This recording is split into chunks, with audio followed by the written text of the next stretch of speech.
মৃত্যুবরণ করেছি না?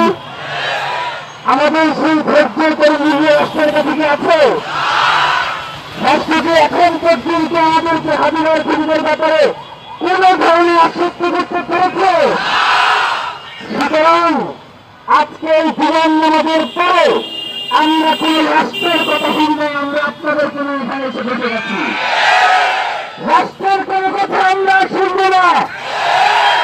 রাষ্ট্র যদি হাজিরার বিচার করতে না পারে তাহলে সেই রাষ্ট্র জনগণের নিরাপত্তা দিতে ব্যর্থ, সেই সরকার জনগণের নিরাপত্তা দিতে ব্যর্থ, সেই সরকারের প্রচন্ডায় থাকবার কোন অধিকার নাই।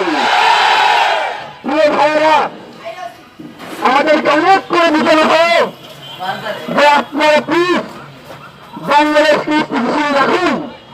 আপনারা কাম প্রকাম করবেন না, এই জনতা চাইতেছে বাংলাদেশকে ফিরিয়ে দেখা। শুনে রাখেন, এই জনগণ রাস্তায় নেমে এসেছে, মানে রাস্তায় চলে এসেছে। যতক্ষণ পর্যন্ত